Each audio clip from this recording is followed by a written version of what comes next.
John's food. You should have said food on the flyer. Oh yeah, it's center room. I don't need that. Welcome everybody, and thank you very much for coming in this cold day and to this important talk. We appreciate your courage. We're very happy to have Professor Mark Tessler here with us today. And before I let John introduce Professor Tessler, I wanted to give a kind of an idea to the audience of the academic context in which it is being given. So John and I are running an Israeli-Palestinian conflict seminar at DC. It's sponsored by the Center for Christian Jewish Learning. It's a grad seminar, and its aim is to allow some kind of a dialogue between conflicting and different narratives. So it's non-partisan / multi-partisan seminar. We meet twice a month to discuss readings that address the conflicts historically or philosophically or theologically. And once a month, we invite a speaker whose work we've been reading, and Professor Mark Tessler is our inaugural speaker. So, very first. I want to say some more things. It's a year-long seminar. Please come. It's a year-long seminar. If people are interested in joining us in the spring, we're still open for that. We have participants that just want to learn, and we have participants that have been reading about the conflict for a long time. We're happy with both kinds. Our only requirement is that you are willing to entertain the legitimacy and the idea of the existence of other narratives than your own. So please, if anybody is interested, we have flyers here. Just come and see us afterwards, and we can look at next semester. I'm going to give the floor to John, who will give the floor to Professor Mark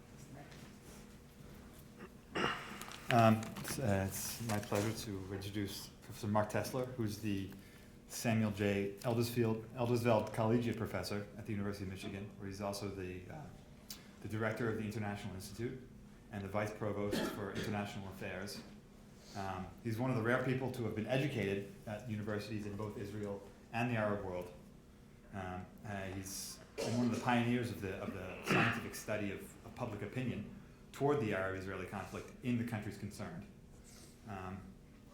He's worked on commissions for the U.S. State Department, the World Bank, the UN Development Program. He's a founder and former president of the Association of Israel Studies and of the American Institute for Maghreb Studies.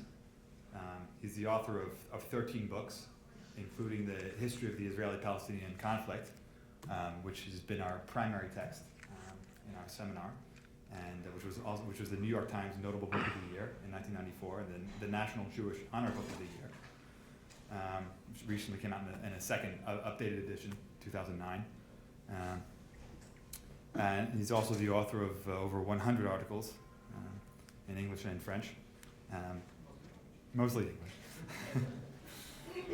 And among them, the narratives and myths about Arab intransigence towards Israel, which was the opening article of our seminar as well.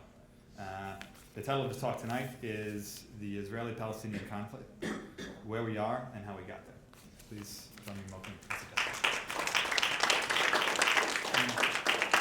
Thank you very much, John and Sarit. It's a pleasure to be here.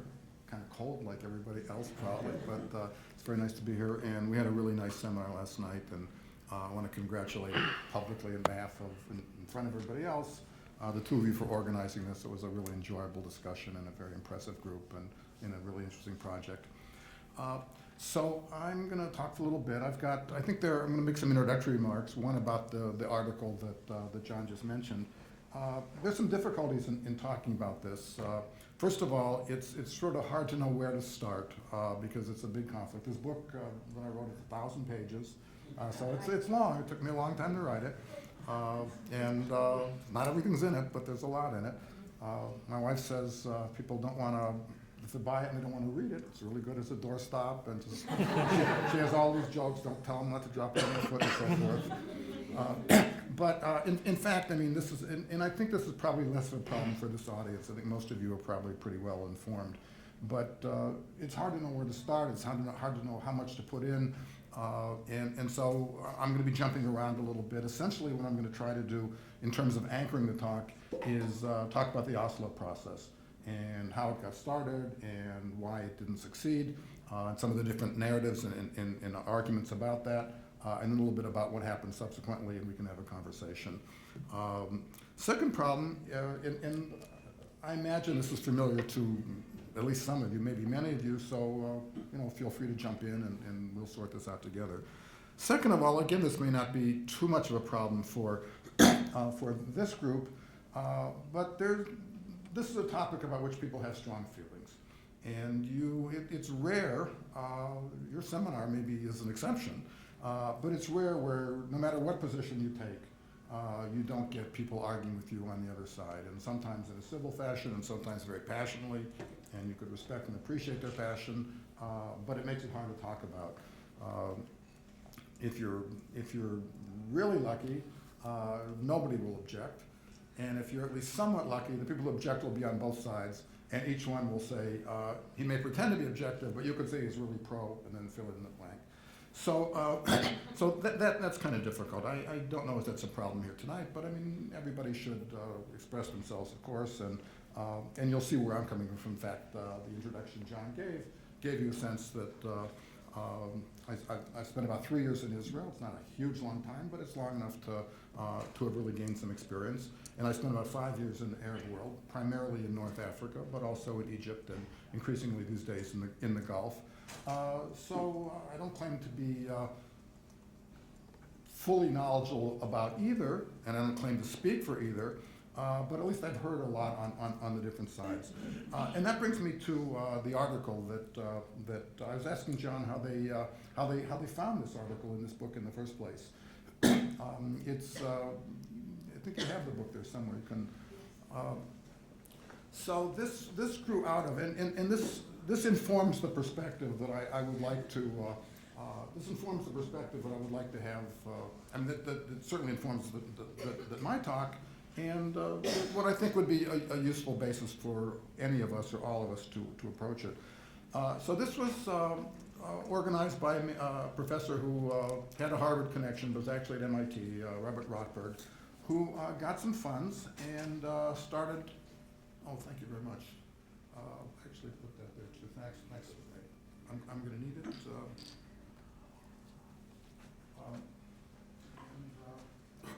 So he invited a group of people, primarily Israelis and Palestinians. I think I was the only American. I'm trying to remember if there was another American in this group. There was one Canadian. And we met over the course of 2 years, usually 3 times a year, exchanging papers and just talking with one another.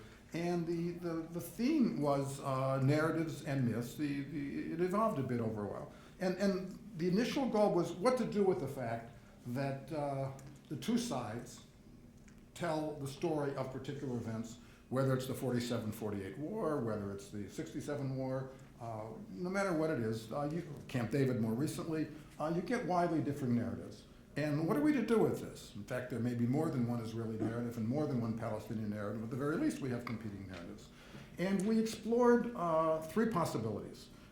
One was maybe our job is, as people who are interested in talking to one another and trying to struggle for the truth, quote unquote, if that means anything, maybe we should take these narratives and try to figure out what's accurate and what's inaccurate in each one.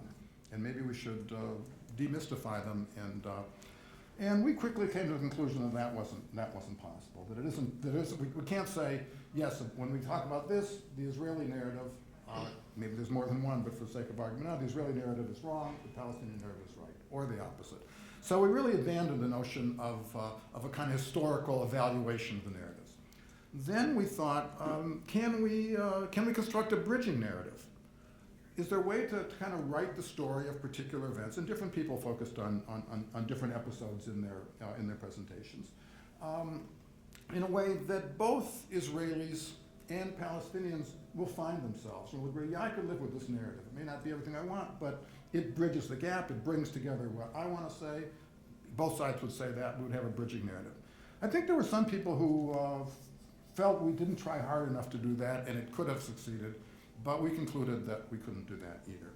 So the perspective that informed the book, although every person who wrote a chapter had their own perspective, and I don't necessarily agree with everybody in there, and probably not everybody in there agrees with my chapter, but the ultimate perspective that informed it was that both sides have a legitimate and credible narrative, and what we need to do is struggle to have a perspective where each side's narrative is respected.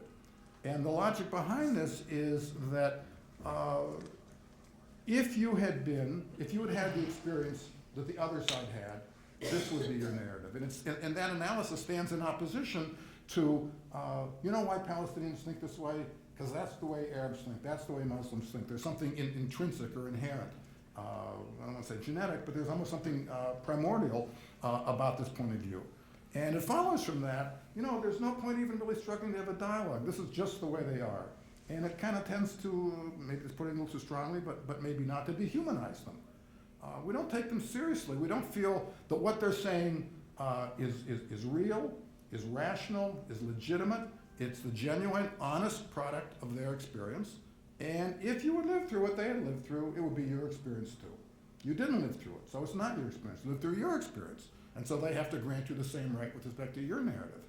But the idea was that as opposed to some of the stereotypes and the unidimensional analyses that go on, this is the way the Jews are. They are expansionists. They are acquisitive. This is the nature of Zionism. There's no point really talking about compromise. And we have these stereotypes on each side. That in fact there's nothing irrational about these narratives. They're not either right or wrong. They're just genuine and legitimate and authentic. And we should accord that recognition to the other side's narrative, and they need to accord it to us. And with that perspective, we can kind of respect one another, and then deal with some of the outstanding issues. So that's the logic that informs the book, and you have a number of chapters. I think there are about 13. I don't remember exactly. You guys have all read them recently, so you know how many there are. I think it's worth a look. In any event, I think it's a perspective that I find very congenial, and I would encourage you to think about it. And when you think about the people you disagree with, instead of saying, well, that's just propaganda, or that's just the way they are, that's just the way Zionists are, that's just the way Arabs are, that's the way Muslims are, kind of think about why are they saying this? Is there really something irrational about it and ungenuine? Okay, so I'm going to jump now, and for probably about a half an hour or so, I usually end up talking longer than I plan, as we found out last night. And as I said last night, if somebody writes a 1,000-page book and you tell them to talk for 20 minutes, you know you're in danger. But you can stop me anytime you want. As I say, some of this will probably be familiar to many of you. If we begin with the Oslo process, for those of you who have, we talked about this last night too, for those of you who have read my book, the first edition, as John said, came out in '94. So it came out right after the Oslo Accord was signed. So it was really very fortunate timing from my point of view for two reasons. One, that it was kind of a logical place to end it. It looked like we had finished a chapter and we were going into another chapter. It didn't exactly turn out the way, but as it looked in '94 or '93 when I finished the book, and it came out in '94. So there was kind of a natural transition, a natural break, and it made it easy to publish. It also meant that I could end it on a positive or an encouraging note. And if you were to read the preface to the first edition, which is very different than the preface to the second edition, you would see that it was a very hopeful period.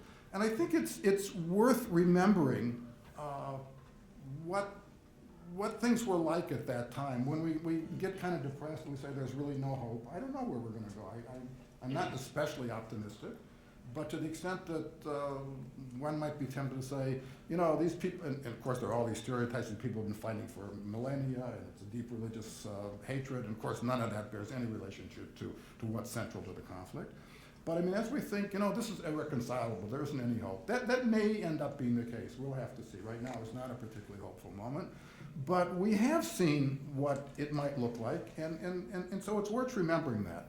So it was a very hopeful period, and it was hopeful, perhaps most important, because each side gave the other side, at least claimed to give the other side, and I think probably did give the other side what it absolutely needed. The Israelis accepted that the core of the problem is the Palestinian problem. It's not the Arab-Israeli conflict. It is the Arab-Israeli conflict. There is an Arab state dimension. It's very important. There have been wars. People have been killed. But ultimately, at the center of it is the question of Palestinian statelessness. So Israel recognized this. The Palestinian statelessness is the core of the problem. They accepted the Palestine Liberation Organization as the quote-unquote sole legitimate representative of the Palestinian people, something that up till that time, Israel had not only been unwilling to recognize the PLO, it was against the law in Israel to talk to the PLO. So Israel really addressed the Palestinian dimension in a way that spoke to the issues that were of primary importance to the Palestinians. And it's worth contrasting this with what had been the case a decade earlier, when Israel was arguing, and of course when I'm talking about Israel, there's many Israelis and more than one point of view, and I'm talking to some extent now about the Israeli government. But during the 80s, the position of the Israeli government was very different. That they were claiming that Palestinians were content with the situation. They were putting forward a term autonomia or autonomy, that the Palestinians would they would run their local communities and they'd take care of their own affairs, and things were fine. You know, what's the problem? What is all this commotion about? And you heard statements like, you know, if the Israelis, they drive to the West Bank, they don't think twice about it. People talked at the time about the erasing of the Green Line. You know what the Green Line is, of course, the border between pre-67 Israel and the territories. There were polls where a lot of young people didn't even know that Nablus wasn't part of Israel, that people would go to Jericho all the time. So people were in and out of the territories all the time for one thing or another. And the argument was, you see, it's quiet. The Palestinians aren't making any fuss. There's really nothing wrong. And it's not surprising, because if you drive through the area, you'll see that villas are being built. They were being built with not because of development in the territories, but because people were working outside the territories and sending money back. But those statistics showed refrigerators were being imported, cars were being imported, television antennas were going up on houses and satellite dishes. So the argument was that people were fine. And to the extent that some Palestinians were offering a different point of view, well, they were being suppressed. In fact, that's the largest part of the reason that Israel went into Lebanon in 1982. And there had been elected mayors prior to 67, prior to 77, when Labor was in power, and many of them were dismissed. There was an attempt to find alternative leadership. So the whole attitude of Israel toward the territories and the Palestinians a few years earlier was entirely different. I want to come maybe in a minute or two and say, well, what brought about that change? And I'll offer a few thoughts, and maybe some of you have some other ideas.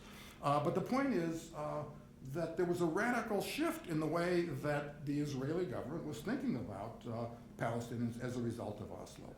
And from the Palestinian point of view, or rather from the Israeli point of view, the Palestinians made a comparable change. They endorsed the principle of a two-state solution. There had, for a long time, the Palestinians had refused to accept 242. They had tried to say, well, you know, we accept the land for peace part of 242. That's not the part we have a problem with, but 242 says there should be a just solution to the refugee problem. There should be, but it's not a refugee problem. There should be a just solution to the stateless problem. So the Palestinians had their reasons that you can accept or not accept for refusing 242. But they kind of said, all right, this is silly. We're gonna accept 242. We're gonna acknowledge the right of Israel to Israel's right to exist as a Jewish state. We're gonna repeal our charter, and so they made the statements that Israel wanted. So all of a sudden, the psychology was different. You had rejectionists and minorities on both sides, but the polls showed that overwhelmingly there was support for the principle and enthusiasm. There were high expectations. There were also a lot of skepticism. I mean, both sides had serious doubts about whether this other side was serious. Did they really mean what they were saying? I think both sides were uncertain. So the polls showed reservations or skepticism or uncertainty, but agreement with the principle, agreement with the two-state solution. Palestinians had expectations about what would result from this, that there would be an end to settlements. And essentially from the Palestinian point of view, they were saying, it may not be historically fair that we only get 22% of Palestine, but we're prepared to accept that if we get our 22%, which is what they would have if they got everything that Israel kept, East Jerusalem, the West Bank, and Gaza.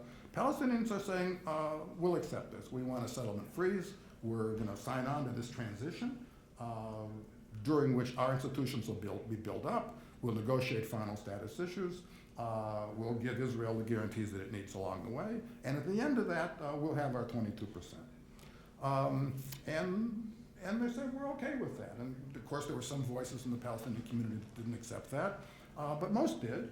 And they're saying, now we're going to see whether Israel is really going to do what it said. Is it going to freeze settlements? Is it going to move on these final status issues? And Israel, of course, says we want a couple of things too. One, we want recognition. Well, we've got it verbally. We want security, an end to violence, none of these attacks or suicide bombers or anything else. And we want normalization. We want an opening to the Arab world. If it's really true that if we recognize the Palestinians and give them their state, that's it. We're told that that's it. Well, we're going to find out. That's what we expect. So we enter a new period. I want to say something about what brought about this transition. And since some of you are from the area, you may have some additional ideas. There are a number of things that are important. I'm not going to talk about all of them, but I do want to say one thing, and that is the importance of the Intifada, the first Intifada, what I would call the real Intifada. I don't consider what's going on. I don't consider the Alex Intifada really an Intifada. It depends on what you mean by that term. But for me, it means a mass uprising where the peoples try to speak about what they want and send a message to the other side, and the Palestinians sending a message to Israel over the head of the Israeli government, as it were. They're also sending a message to the Arab world. Who are these corrupt and authoritarian leaders that talk about the Palestinian problem but don't do anything? So other people are getting the message as well. And to the U.S., you guys claim to be non-sprecher, you claim to want to do something, but your policy is one-sided, so this is what we're going to give you. You had mass demonstrations. I was in Israel and the territories a lot during that period. We had an exchange program both with the Hebrew University. A number of Ray's colleagues came to visit. We were catching up on some last night. And we had an exchange program with Najah up in Nablus. So I was up in Nablus a lot during the Intifada, during those first years when, and it was a challenging time. It was scary in some respects, but it was mostly nonviolent. There are some Israelis who will say that's not a fair statement, that there was a violent element. And up to a point, I would say that's true. There were certainly Palestinians throwing stones, and they could hit a car windshield, they could have an accident, and some could die. So it's not totally nonviolent. But it was largely nonviolent. In fact, there was a big office, Palestinian Nonviolent Association in East Jerusalem. And it was mostly burning tires across roads and roadblocks and flying flags and strikes that the Palestinians themselves would call. And it's an attempt to really send a message to the Israelis that what you were being told, what I described earlier about Palestinians are content, they're not making a fuss, they seem to be doing okay, their living standards are going up. Some of that actually resonates with what's going on today, the kind of conversation we're having today about the West Bank. What's the problem? There's a theater opening in Nablus, seems to be okay. Let the Palestinians get their act together, and it's good that the theater's opening up, and it's good they're getting their act together, and a lot of the blame for mismanagement in the territories goes with Palestinians themselves. It's not the main problem, but it is an important part of the problem. But so some of the discourse that the Israeli government was telling to Israelis that the Palestinian Intifada was designed to counteract isn't totally unlike what's going on today. And I think the Palestinians succeeded from their point of view in affecting the discourse in Israel. We've got some Israelis here, so I'd be interested in their opinion, but this is the way it looks to me. People began to look at the territories in a different way. They didn't go to the territories the way they used to. So going to Gaza and having your car fixed, going to Jericho and having a meal in the oasis, driving from Jerusalem to Beersheba. Maybe you decide you didn't want to go, or you'd be kind of careful about when you went. So Israelis took a different look and began to have a conversation, not that there weren't these voices before, but in a much more maybe focused way about, well, what's going on here? How do we think about these Palestinians? And there were some voices on the right that moved further to the right and said, well, I guess we hear what the Palestinians are saying. They're saying they don't want us in these territories. The notion of autonomy isn't going to work. We're going to do everything we can to make these territories ungovernable. And at the very least, we're going to tell the Israeli people that what they're being told about the territories and the Palestinian desires is not correct. And if that's the case, some people on the right, I don't want to overstate the case, said, well, then either we have to get out and give the Palestinians the territory, or if we're not willing to do that, we've got to get rid of the Palestinians. And people began to talk about transfer. You would have heard this before from time to time, so it's not totally novel. And I don't want to overstate the case because it wasn't the major response. Something else was much more important. But it was a logical response to the situation and a recognition that the Palestinian message was getting through. Much more important was a movement, I don't know if you call it to the left, but people began to talk about, well, maybe it wouldn't be so terrible to talk to the PLO. A few years earlier, 5 years earlier, Israel had gone into Lebanon to eliminate the PLO as a military and political force because it was the cause of the unrest in the territories, and here we have this unrest. If you look at the polls during this period, increasingly people talked about that it might be okay to have a conversation with the PLO. If you read the speeches of some leaders, read the speeches of Rabin, we need a political solution. There were polls among the military. I have the references in my book if you want to check them out. There's some risks if we give up the territory, but it might be the risk of even higher if we hold on to the territory. So out of this came and there were some other things going on, of course. I think I'm emphasizing something that in my assessment is very, very important, but I'm leaving out a lot of other things too. There was a war in Kuwait, and the Americans got involved in a way they hadn't before. So I'm not attempting to tell the whole story. But out of this came the dynamic that ultimately led to the secret negotiations in Oslo in this accord. And I stress this in part just to kind of understand what it was, what are some of the things that would change the dynamic. And I'm not predicting that we're going to have another intifada now, or a kind of intifada like we had before. But in some ways, I don't know, I'll finish the thought. I don't know if I can defend this entirely. But in some ways, the situation now, this is in the West Bank, Gaza is different. Looks a little bit like it did in the 80s. There's some differences. But the notion that, well, maybe we've got a stable situation and things are okay and we don't have to worry about too much more. So what changed that? In terms of what happened, so after the Declaration of Principles was signed and we had this potential transformation or transition, a lot of things began to happen. The Palestinians began to build their institutions. They had elections. They had a council. There were some issues. There was some dissension among some of the younger people in the nationalist movement who felt that were concerned about the old guard monopolizing power and being too corrupt and being too authoritarian. And it turned out they had some legitimate complaints. But the Palestinians began to take control of their own local administration. The IDF redeployed from a number of cities.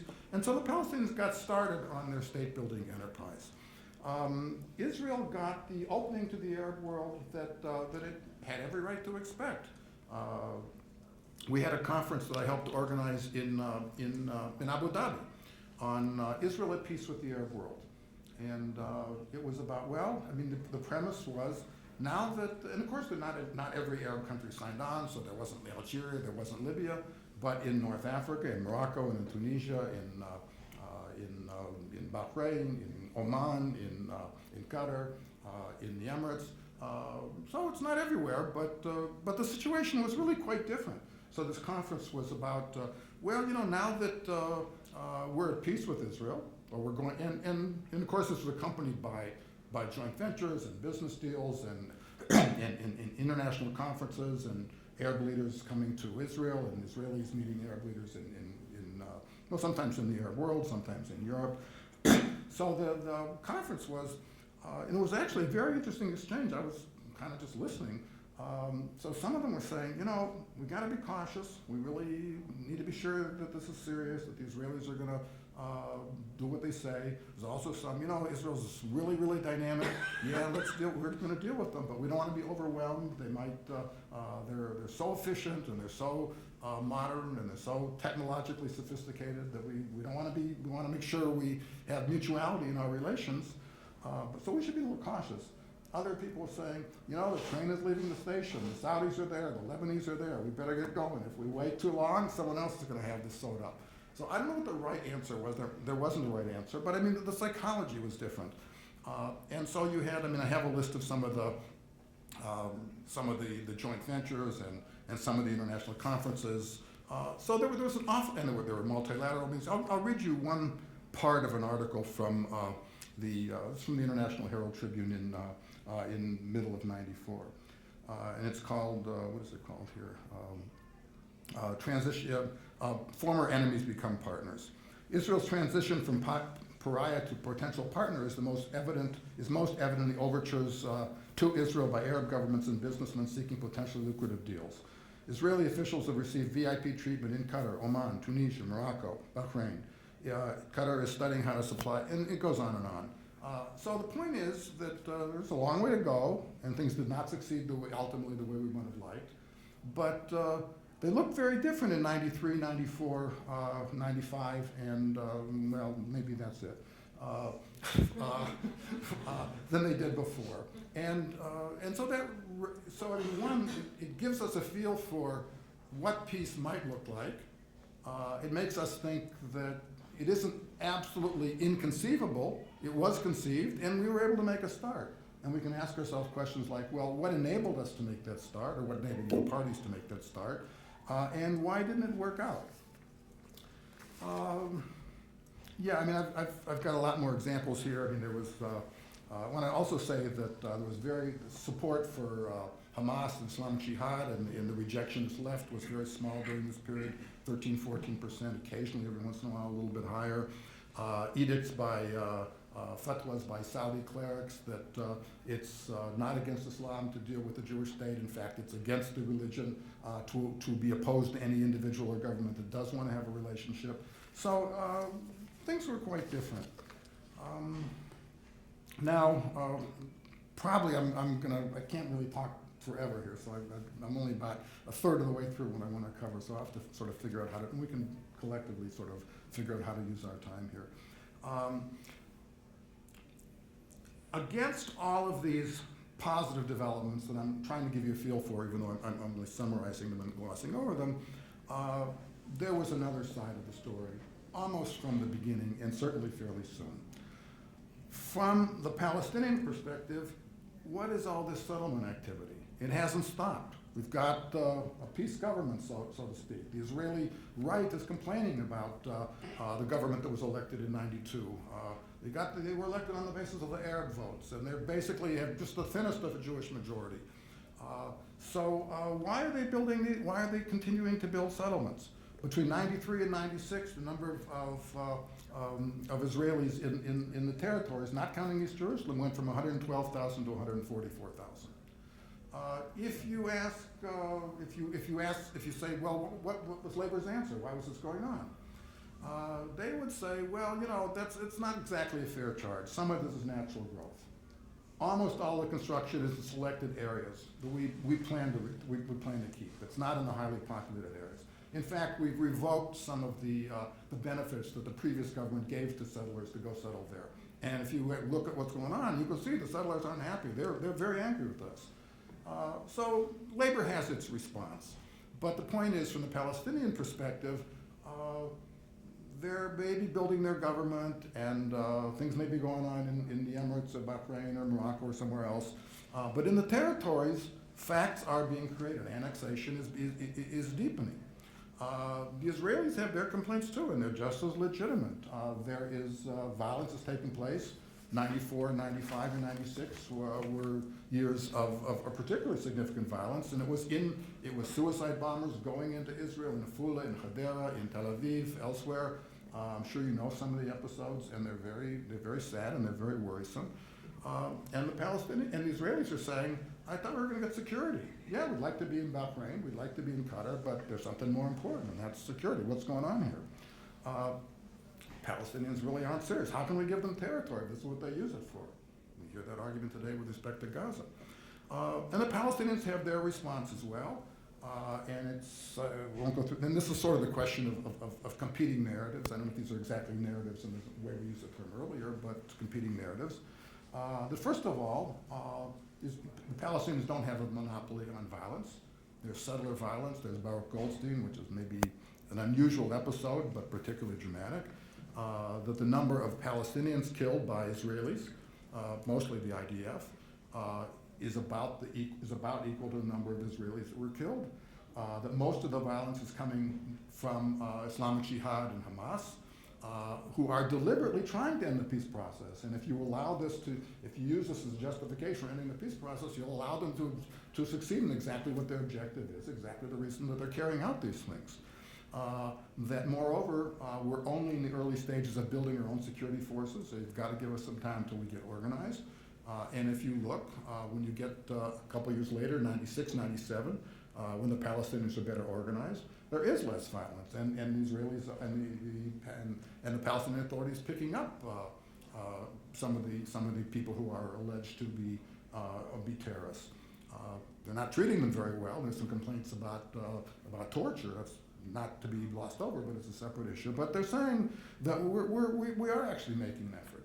So you could sort of come down where you want on this. Each side has legitimate complaints. Each other side has a partial, not fully convincing, but maybe somewhat reasonable response. But while there is, maybe it's too strong to call it a love fest, but while people in Abu Dhabi are debating how should we deal with the Israelis now that they're our friends, they're our partners, or our trading partners, and while the Palestinians are having their elections, something else is going on as well.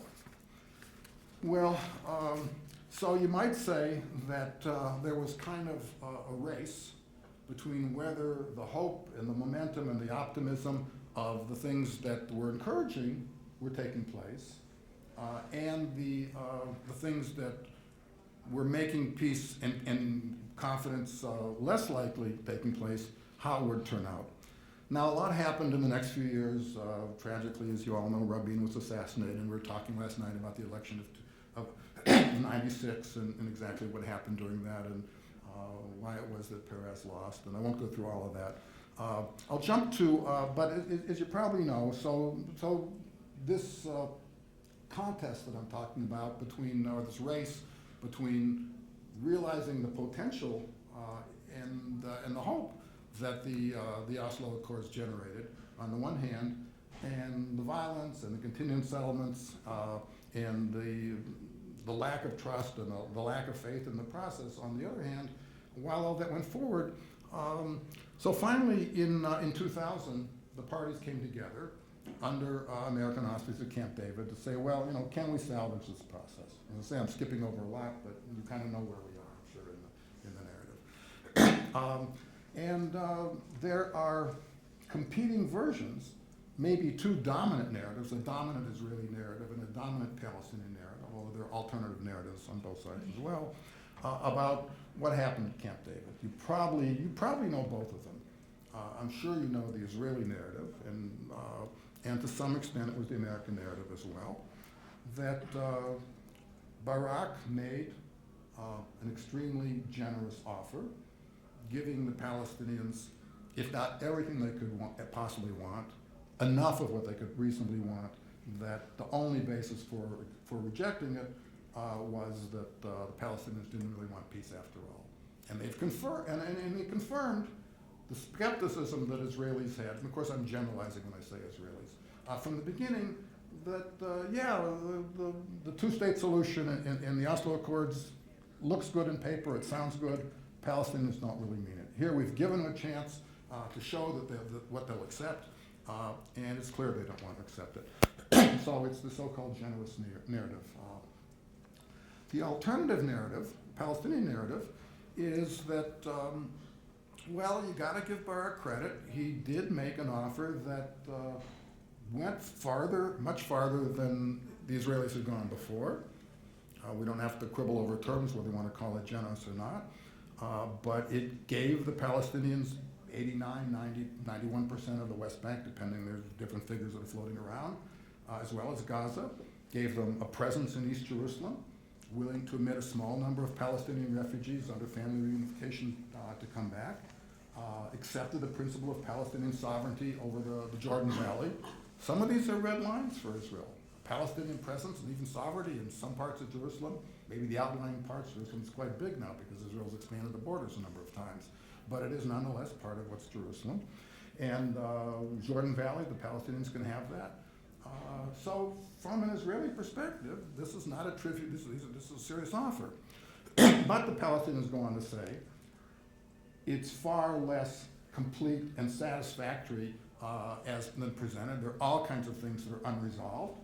And in the absence of Israel's willingness to address these things, it's certainly not reasonable to have expected us to accept it. There's actually more to the story. The Palestinians didn't want to come. They were pressured to come. Clinton told them several times, if you do come, don't worry, you will not be blamed if it ends in failure. The Palestinians said, but we're not ready, we need time. Just come, we think we can do something here. If not, no one's going to blame you. So there's more to the story. But there were certainly many limitations, despite the credit that Barak gets for the offer. Many limitations. For example, Palestinians would have the Jordan Valley, but in name. Israel would continue to occupy it for 20 or 30 years. I guess maybe after that, if all went well, the Palestinians would get it. In Jerusalem, it was mostly only sovereignty in the outlying areas. It wasn't really control of the main parts of Palestinian neighborhoods. There was a lot of the territories in the West Bank were not contiguous. And Israel has a response to each of these. I don't want to go through everything. The point is that from the Palestinian point of view, what about the settlements? Are they going to have to be taken down? So from the Palestinian point of view, give Barak credit, but you've got to acknowledge all the unresolved things, and you can't really say that this was an offer that gave the Palestinians everything they could reasonably want, and there can't be any other reason for them to reject it other than they just really don't want peace after all.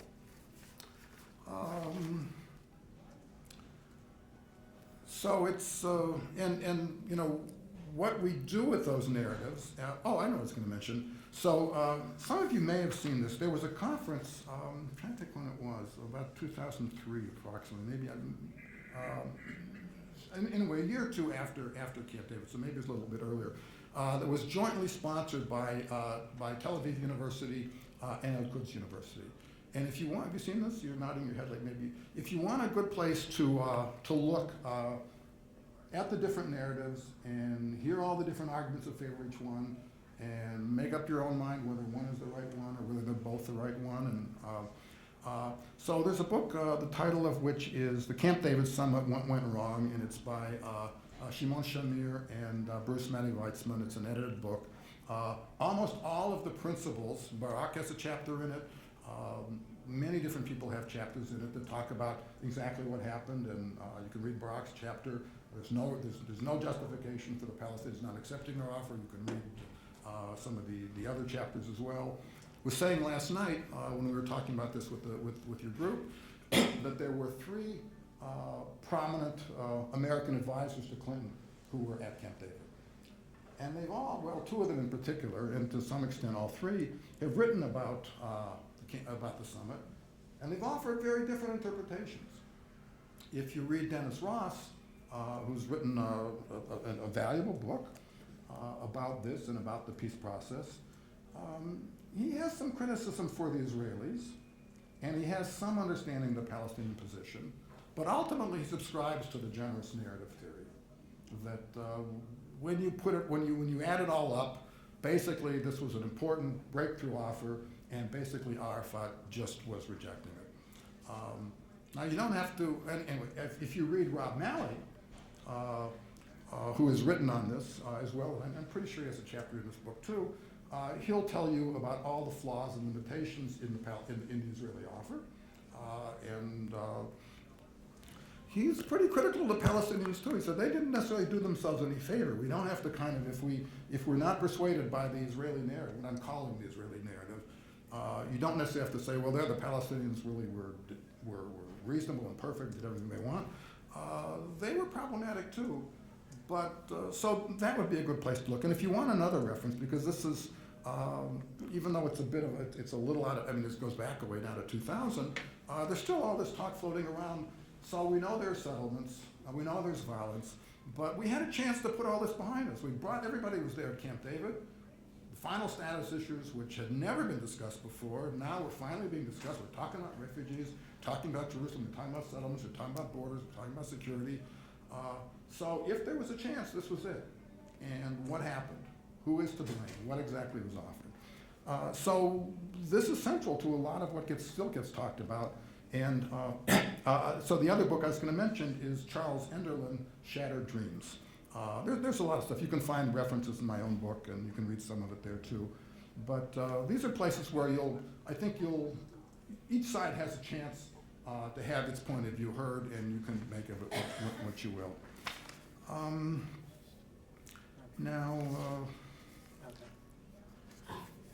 Well, I'm trying to decide sort of how much to go on. So I'm not entirely persuaded that I'm telling you stuff that you don't already know, because I know you're an informed audience, and I'm doing what I agreed to do, sort of where we are and how we got there, and I'm about 2/3 of the way through how we got there.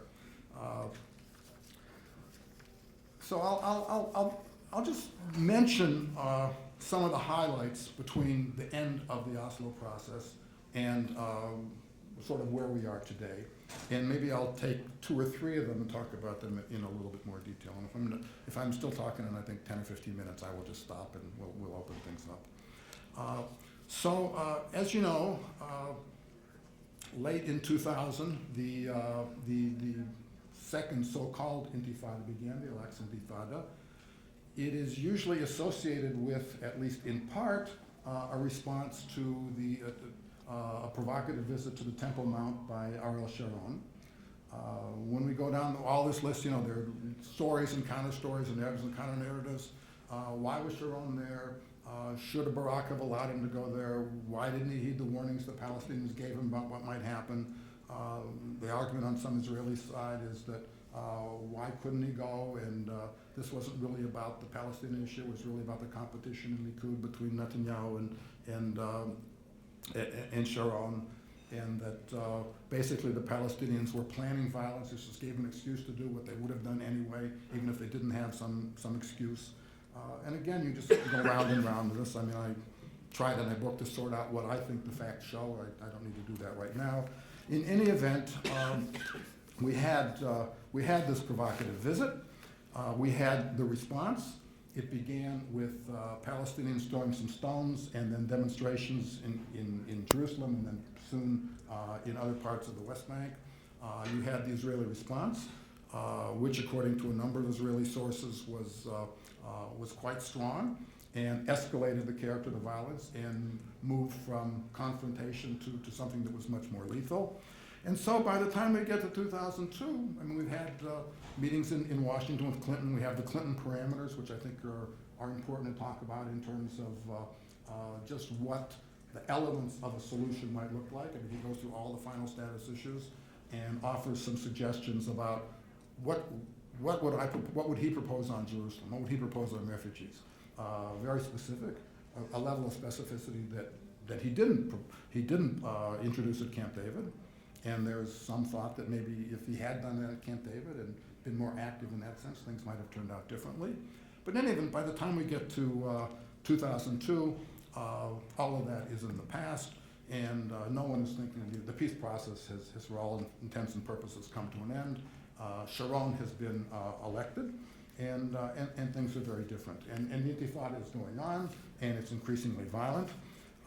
Israel is formulating a number of strategies to deal with the violence. One is something called Operation Defensive Shield, where the IDF goes in and reoccupies a number of towns. Another is building this defensive wall or this apartheid wall or whatever you want to call it, which is designed to seal off much of the West Bank from Israel. Israel is also engaging in this is Sharon's policy, unilateral disengagement, which begins with Gaza. So there's a response, and the situation is very different. So here's some key dates. I'm really just telescoping this so that we can move on to the discussion and other people can have their say. So in 2002, we have a number of peace proposals recognizing that the Oslo process has come to an end to try to reinvigorate or restart the peace process. The two most important, there's some that are undertaken by Israelis and Palestinians, and might be worth on some other occasion taking a look at them. But the most important are an Arab peace proposal, where the Arab world says that if Israel will go back to the 67 borders, it will not only accept and make peace with Israel, but will have normalized relations. There are some unresolved ambiguities that Israelis would want to have pointed out, but this is a major proposal, and it's accepted unanimously at an Arab summit, including all the so-called rejectionist Arab states voted for it. And there is the roadmap where the U.S. and Russia and the UN and the European Union put together a peace plan. So there are a number of attempts during this period. In 2004, so that's in 2002 and 2003. In 2004, Arafat passes away. A lot of, it's not particularly relevant for what we're talking about, but there was a lot of discussion about exactly why did he die and what did he have, and he went to Paris, and there were conflicting reports, and his wife wouldn't release some of the records, and there's a story there. In 2005, Israel pulled out of Gaza. The implementation of Sharon's unilateral disengagement strategy. And it's worth asking why, and this was a radical move for Sharon, and it split the political right, and ultimately he left Likud and founded Kadima, and was brought and widely criticized by people on the right, giving away this Jewish territory. So it's worth asking why did he agree to, why did he come to the conclusion that he should pull out, that Israel should give up, there were 17 settlements there, and they dismantled them, and they removed the settlers, as you know. And there are two basic reasons that Israeli sources give. One is is recognition of the argument that the center and the left had been making for many years, the so-called demographic argument, that we have to, we can't have control over all these Palestinians. If we do, we're in this impossible situation. This is usually telegraphed as the demographic issue. We're in this impossible situation that either we give them citizenship, in which case very soon, given the birth rate, a majority of the people who are part of Greater Israel won't be Jewish. Won't have a Jewish majority anymore, won't have a Jewish state. So if we want a Jewish state, we can't give them citizenship. Well, but if we don't give them citizenship, we'll have an apartheid state. Of course, our enemies accuse us of being an apartheid state already, but we know that's propaganda, we know that's false. There may be some tension between Jews and non-Jews in Israel, but the non-Jews have full citizenship and all the rights, political and other, that everybody else has. So regardless of what our enemies say, we're not an apartheid state. Wouldn't it be horrible if we became an apartheid state by having a permanent population that doesn't have equal rights? So better give up these territories. And some of the statements sounded like the kinds of things that Sharon had always argued against when Labor and the left were making these demographic arguments. The other thing, and this comes out of some of Sharon's statements as well, is that it's too costly to protect these settlements in a context where the Palestinians are engaging in armed struggle, or terrorism, if you want to call it terrorism. We can't really protect these people at an acceptable cost. And so, and that sent an important signal to the Palestinians, and it's to some extent, I didn't talk about this, but the context of Israel's pullout of Lebanon as well. Some of you probably know what I'm referring to, and maybe if you don't, we don't have to get into it. But from a Palestinian point of view, what did it take to get Israel to give up some portion of Palestine? 10 years of negotiation, Oslo Accords, diplomacy and discussion, American intervention, the Y meeting. We didn't get anything. All we got was more, so we got time passing, clock ticking, and more settlements. All of a sudden, Israel decides to get out of Gaza. And it is resistance, it is armed struggle that made the difference. It's not that we forced them out, that we didn't defeat them, but we made the price high enough that they decided it's too high a price to pay.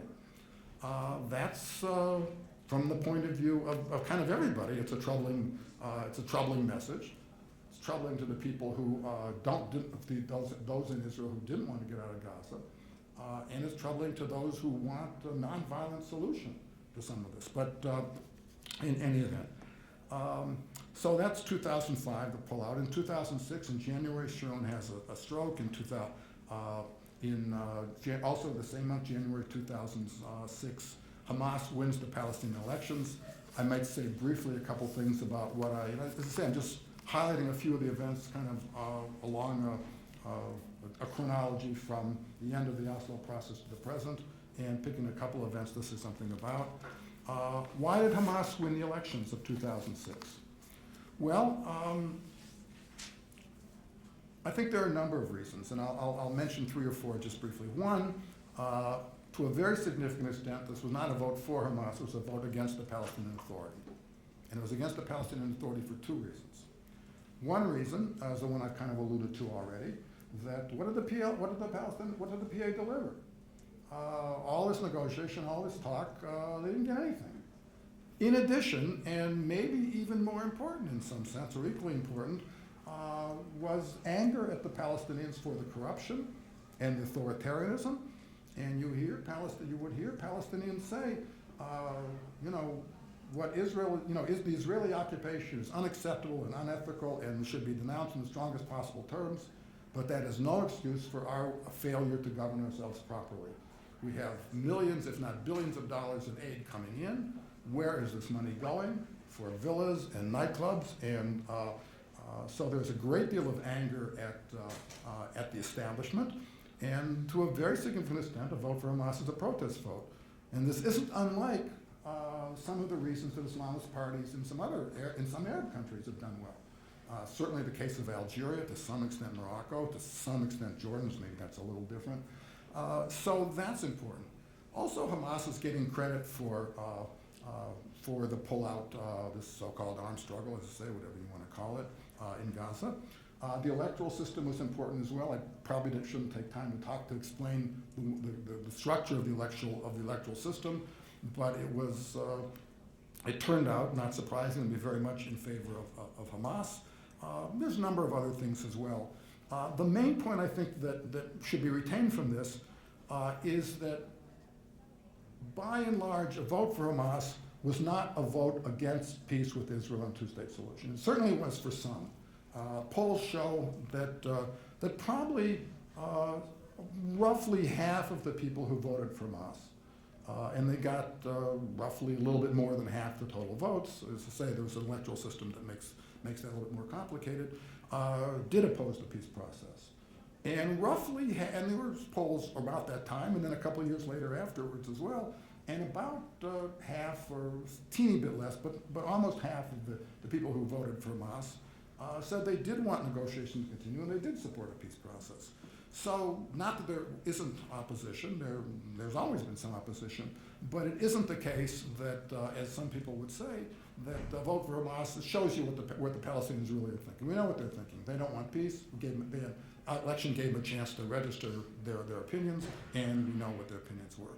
The election was, different people had voted for one party or another for different reasons, but more than anything, it was a vote against the establishment, and it wasn't a vote against peace.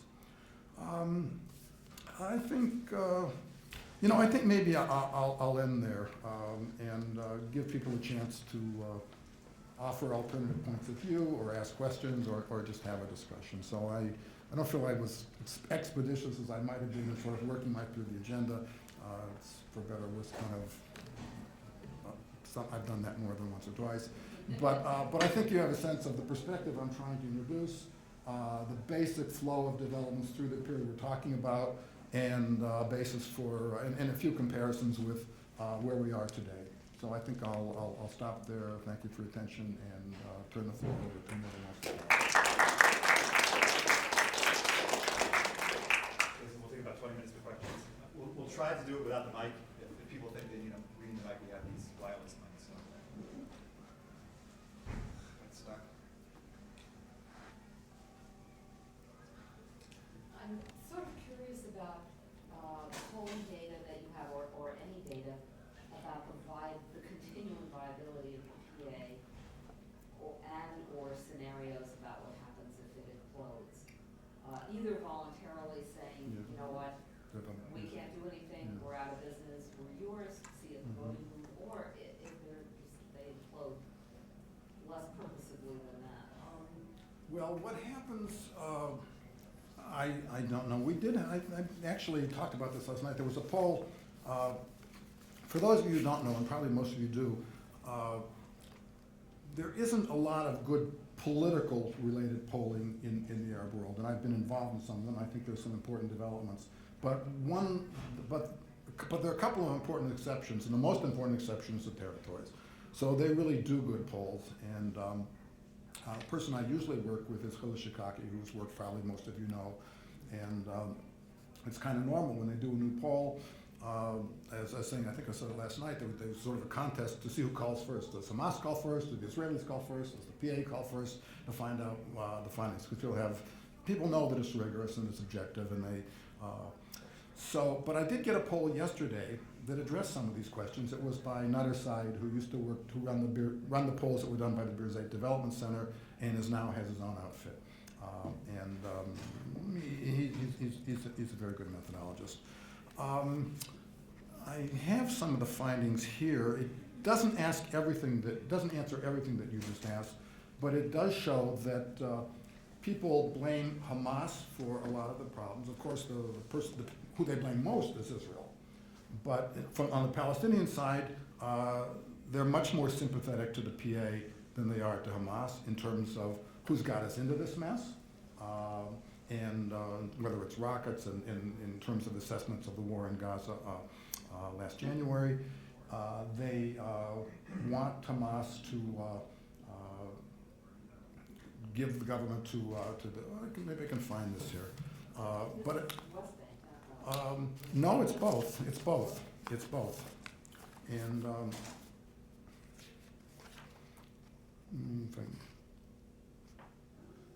majorities, negotiations are still the best method. That's not relevant to what you're asking me. 64% evaluate the performance of the Fayyad government positively. Only 18% are negative. There's something about him. A higher percentage of people in Gaza complain about government and lack of freedom of speech and things like that than in the West Bank. 79% believe Fayyad government should continue to provide support. Hamas should, they'd like, let's see, Hamas, who's blamed for the lack of reconciliation between Fatah and Hamas? Hamas is blamed much more, and so stuff like that. I mean, it doesn't it isn't, what do people think is going to happen if, as I think maybe he has now changed his mind, if Fayyad decides to resign, or Abbas decides to resign, but that people are thinking in terms of the PA and not Hamas. That's what comes through, both in terms of who is to blame and who they would like to be running their affairs. And the support for Hamas has always been up and down. I mean, it's up when there's certain kinds of events or when there's some sort of massive retaliation, and when it looks like there might be some sort of an alternative, then it goes down.